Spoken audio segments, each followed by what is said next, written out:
السلام علیکم ناظرین، اس ایپیسوڈ کے آغاز میں ہم نش قلعے کا منظر دیکھتے ہیں جہاں گھوڑ سوار بارود لے کر پہنچ چکے ہوتے ہیں۔ سلطمہ شاہ کا تمام مزدوروں سے اس بارود کو اتارنے کو کہتے ہیں۔ اسی کے ساتھ ہم ولاد، پیدری اور ڈریگون کو دیکھتے ہیں جو کہ قلعے سے کچھ دور فاصلے پر یہ سارا منظر دیکھ رہے ہوتے ہیں۔ پیدری کہتا ہے انہوں نے بارود داخل کر لی ہے، مجھے امید ہے کہ سمجھ نہیں پائیں گے۔ اس پر ولاد کہتا ہے پرسکون ہو جاؤ پیدری، تھوڑی دیر میں دیکھ لیں گے۔ ہم دیکھتے ہیں کہ سلطمہ شاہ اور ان کے تمام مزدور جو کہ بارود کو اکٹھا کر چکے ہوتے ہیں۔ ادھر سلطان کو دکھایا جاتا ہے جن کے سامنے سروجہ آغا کھڑے ہوتے ہیں۔ سروجہ آغا سلطان سے مخاطب ہو کر کہتے ہیں سلطان معظم، ہم نے آپ کے حکم کے مطابق تمام توپیں اور تمام تر سامان نش قلعے سے دینار کی حدود میں بھیج دی ہے۔ سلطان پوچھتے ہیں اور قلعے کا انتظام و انصراب کیا وہ مکمل ہے؟ سروجہ آغا کہتے ہیں بالکل سلطان معظم، سلتمش آغا نے بہترین چال چلی ہے۔ سلطان کہتے ہیں بہت خوب، تم نے بہت اچھا کام کیا سروجہ، سلامت رہو۔ سروجہ آغا کہتے ہیں بالکل نہیں سلطان معظم، ہم صرف آپ کے حکم پر عمل کر رہے تھے، لیکن میرے دماغ کو کچھ پریشان کر رہا ہے سلطان معظم۔ دوبارہ نش قلعے کا منظر دکھایا جاتا ہے جہاں تمام بارود کے بیرل قلعے کے درمیان اکٹھے ہوئے پڑے ہوتے ہیں۔ تمام تر مزدور کچھ فاصلے پر کھڑے ہو کر ان کے پھٹنے کا انتظار کر رہے ہوتے ہیں۔ سلطمہ شاہ ان مزدوروں سے کہتے ہیں چلو کھیل شروع کرتے ہیں، احاطہ کرو۔ جیسے وہ دیواروں کے پیچھے چھپتے ہیں ہم دیکھتے ہیں کہ نش قلعے کے اندر ایک زوردار دھماکہ ہوتا ہے جس سے پوری زمین ایک بار لرز سی جاتی ہے۔ یہ دیکھتے ہوئے ولاد، پیدری اور ڈریگون کافی حیران ہوتے ہیں اور ان کے چہرے پر مسکراہٹ طاری ہو جاتی ہے کیونکہ ان کے سوچ کے مطابق وہ سمجھ رہے ہیں کہ سلطان کی تمام تر توپیں اب پھٹ چکی ہیں۔ کافی زوردار دھماکہ ہونے کے بعد دھواں پورے قلعے کے اندر پھیل چکا ہوتا ہے۔ سلتمش آغا چپور سے کہتا ہے کیا میں نے تم سے نہیں کہا تھا کہ میں اس جگہ کو جلا دوں گا؟ چپور کہتا ہے آپ نے کیا، یہ دھماکہ زوردار تھا۔ یہ کیا ہے بھائی جان، پھٹنا جلنا یہ سب چیزیں، یہاں پھولوں یا گلاب کے باغات کیوں نہیں ہیں؟ ہر وقت دھماکے کیوں؟ اس پر سلتمش آغا کہتے ہیں یہ بارود کافی نہیں، ہمیں مزید بیرل کی ضرورت ہے۔ چپور کہتا ہے رکے میرے پاشا، جلانے یا پھٹنے کے لیے کچھ نہیں ہے، مزید بیرل نہیں ہے، ہم نے سب اڑا دیا ہے۔ سلتمش آغا کہتا ہے کیا بالکل بھی نہیں ہے؟ اس پر چپور کہتا ہے ہرگز نہیں۔ سلتمش آغا کہتے ہیں پھر جاؤ اور ہنس مکھ کے تمام پکھوں کو لے آؤ،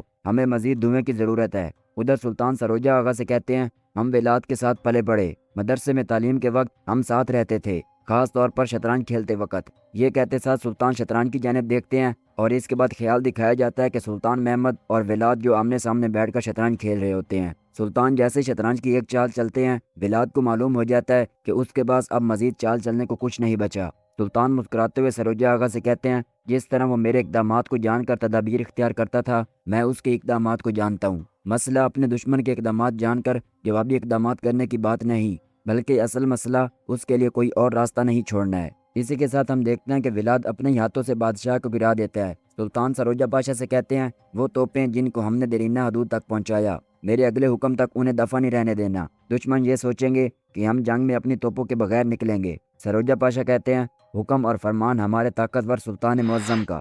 اس کے بعد رات کا منظر دکھایا جاتا ہے اور ہم دیکھتے ہیں کہ سلطان اپنے تخت پر بیٹھے ہوتے ہیں۔ اسحاق پاشا ادبانہ انداز کے ساتھ اندر داخل ہوتے ہیں۔ یہ دیکھتے ہوئے سلطان اپنے چہرے کو دوسری جانب کر لیتے ہیں اور اسحاق پاشا کی جانب دیکھے بغیر ان سے کہتے ہیں میں نے تمہیں کیوں بلایا، کیا تم جانتے ہو؟ اسحاق پاشا شرمندگی حالت کے ساتھ چہرے کو نیچے کرتے ہوئے کہتے ہیں جو چیز وزارات کے منصب کے شان شان نہیں میں نے وہ کیا، جب مجھے آپ کے ساتھ کھڑا ہونا چاہیے تھا میں آپ کے شہزادے کے ساتھ کھڑا تھا۔ سلطان پوچھتے ہیں تم نے ایسا کیوں کیا؟ اسحاق پاشا اپنے وزارات کی مہر نکالتے ہوئے کہتے ہیں ریاست کے لیے سلطان معظم۔ یہ کہتے ساتھ گھٹنوں کے بل بیٹھتے ہوئے سلطان کے سامنے اسی مہر کو پیش کرتے ہیں اور کہتے ہیں شہزادہ بایزید کو کچھ نہ ہو اس لیے میں نے ایسا کیا۔ سلطان ان کی جانب دیکھتے ہوئے غصے کے ساتھ کہتے ہیں میں اپنی ریاست کے بارے میں نہیں سوچتا، کیا میں اپنے شہزادے پہلے بچے کے بارے میں نہیں سوچتا؟ اسحاق پاشا کہتے ہیں بالکل نہیں میرے سلطان۔ سلطان ان کی مہر کو لیے بغیر ان سے کہتے ہیں مہر تمہارے پاس ہی رہے۔ یہ سنتے ہوئے اسحاق پاشا کے چہرے پر خوشی مگر حیرانگی بھی صاف ظاہر ہو رہی ہوتی ہے اور کھڑے ہوتے ہوئے سلطان سے کہتے ہیں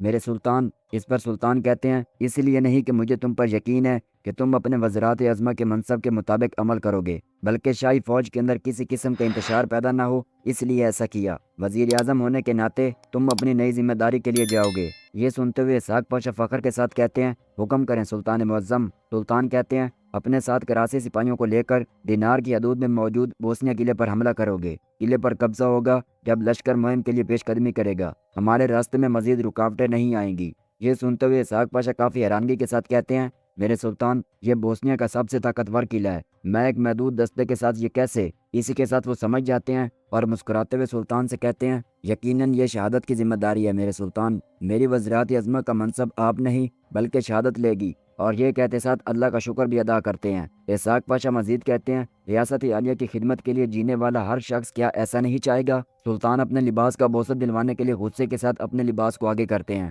اسحاق پاشا ادبانہ انداز کے ساتھ جھکتے ہوئے ان کا بوسہ لیتے ہیں اور اس کے بعد کہتے ہیں، چونکہ شہادت ہماری منتظر ہے، میں نے چوما اور سر آنکھوں پر بٹھایا۔ دوبارہ کھڑے ہوتے ہوئے کہتے ہیں، ہماری ریاست پائندہ اور ہمارے سلطان سلامت رہیں، اللہ آپ سے راضی ہو سلطان معظم۔ اور یہ کہتے ساتھ خیمے سے باہر نکلنے کے لیے ادبانہ انداز کے ساتھ پیچھے ہوتے ہیں۔ دروازے تک پہنچنے کے بعد پھر سے رک جاتے ہیں اور آخری بار سلطان کی جانب غمگین آنکھوں کے ساتھ دیکھتے ہیں۔ ہم دیکھتے ہیں کہ سلطان کی آنکھوں سے بھی آنسو بہ رہے ہوتے ہیں، مگر وہ اپنا چہرہ اسحاق پاشا کی جانب نہیں کرتے۔ اس کے بعد ہم بالی صاحب، محمود پاشا اور بہادر پاشا کو دیکھتے ہیں، جو اپنے فریضے کو انجام تک پہنچانے کے لیے قلعوں کے اندر پہنچ چکے ہوتے ہیں۔ شہزادہ جیسے نیند سے بیدار ہوتے ہوئے محمود پاشا کو دیکھتا ہے، وہ گھبرائی حالت کے ساتھ محمود پاشا کو پکارتا ہے۔ محمود پاشا اس کو اٹھاتے ہوئے کہتے ہیں، ہمارے سلطان نے تمہاری جان اور مال دونوں بخش دیے تھے، ایک بڑی خانہ جنگی کے دوران اس نے تمہاری مدد کی اور تمہیں تخت پر بٹھایا، لیکن تم نے پہلے ہی موقع پر اپنی سانپ والی خصلت دکھا دی۔ یہ کہتے ساتھ اس کے منہ پر ایک زوردار تھپڑ رسید کرتے ہیں اور جیسے ہی اس کا سارا قلم کرنے کے لیے خنجر کو نکالتے ہیں،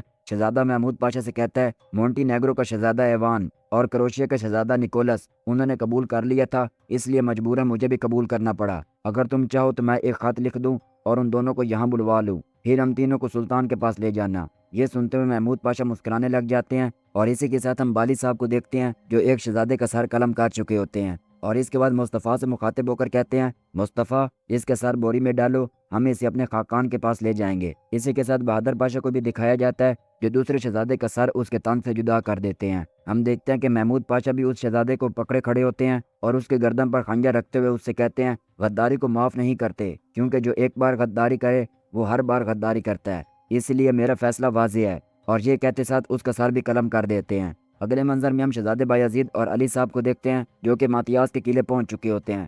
علی صاحب شہزادے بایزید سے کہتے ہیں، دعوت قبول کر کے ہم نے اچھا نہیں کیا شہزادے، یہ معاملہ اسی وادی میں ختم ہو جانا چاہیے تھا۔ بایزید کہتے ہیں، تلواروں سے نہیں، ہم اپنی باتوں سے مسئلہ حل کریں گے۔ ایورانوس صاحب، ہمارا فرض یہی ہے۔ اسی کے ساتھ ناڈر اور ماتیاس کو بھی دکھایا جاتا ہے، جو کہ علی صاحب اور شہزادے بایزید کو دیکھ رہے ہوتے ہیں۔ ناڈر ماتیاس سے مخاطب ہو کر کہتا ہے، اس وادی میں سوچ رہا تھا کہ یہ تلوار نکال کر مرنا پسند کریں گے، جبکہ انہوں نے ہمارا قیدی بننا چنا۔ ماتیاس کہتا ہے، تم غلطی پر ہو ناڈر، وہ ایک بہادر شہزادہ ہے، وہ اس لیے یہاں نہیں آیا کہ وہ ڈرتا ہے، بلکہ وہ اپنا فرض پورا کرنے کے لیے یہاں آیا ہے۔ ناڈر کہتا ہے، لیکن اب وہ ہمارا قیدی ہے، ہم ہنگری سلطنت کے پاس آدھی صدی کی ضمانت ہے اور ہمارے ہاتھ میں ایک عثمانی شہزادہ ہے۔ ماتیاس کہتا ہے، عثمانیوں کا ایک شہزادہ ہوا کرتا تھا، وہ قسطنطنیوس کے ہاتھوں قیدی تھا۔ اور اس کے بعد ناڈر کی جانب دیکھتے ہوئے کہتا ہے، شہزادہ اورہان، اس کی قید بھی قسطنطنیہ کی تقدیر بدلنے کے لیے کافی نہیں تھی، بنیادی یانوس مجھ پر اتنا کبھی بھروسہ نہ کرتا۔ ناڈر کہتا ہے، آپ کے والد آپ کو قربان نہیں کرنا چاہتے تھے علی جا،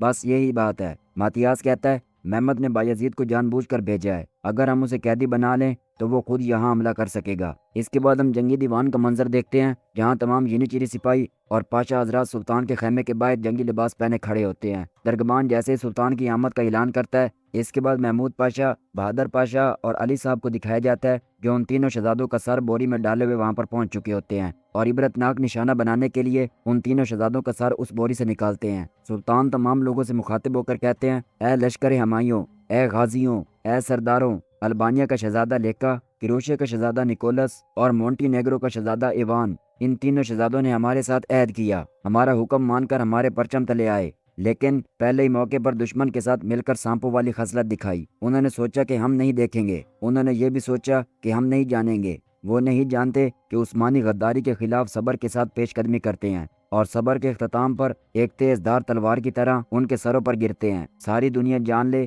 کہ ہم نہ تو سروں کے پیچھے ہیں اور نہ ہی زمین کے، ہمارا صرف ایک ہی مقصد ہے اور وہ ہے الہی کلمت اللہ۔ یہ کہتے ساتھ تمام ینیچیری سپاہی اور پاشا حضرات اپنی تلواروں کو بے نیام کرتے ہوئے تکبیر اللہ اکبر کا نعرہ بلند کرتے ہیں۔ سلطان کہتے ہیں، جو کوئی بھی دشمن کے ساتھ متحد ہوگا اور جو کوئی بھی ہم سے غداری کرے گا، جو کوئی بھی ریاست عالیہ کے سائے میں پل کر اس کے سائے کا انکار کرے گا، ہم اس کا سر کاٹ کر خیمے کے ساتھ رکھ دیتے ہیں۔ اس کے بعد آگے بڑھتے ہوئے کہتے ہیں، جو میرے سائے سے غداری کرے گا وہ دوبارہ کبھی سورج نہیں دیکھ پائے گا۔ یہ کہتے ساتھ سامنے پڑے شہزادے کے تاج پر اپنا پاؤں رکھتے ہیں اور اسی برکست کا بھی اختتام ہوتا ہے۔ ناظرین کیسی لگی آج کی ایپیسوڈ؟ امید کرتا ہوں پسند آئی ہوگی۔ اگر آپ کو یہ تمام ایپیسوڈز پسند آئی ہیں تو لائک اور شیئر کر دیجئے اور اپنا پیارا سا کمنٹ لازمی پیش کیجئے گا۔ جلدی ملتے ہیں ایک نئی ایپیسوڈ کے ساتھ، تب تک کے لیے دعاؤں میں یاد رکھیے۔ اللہ حافظ۔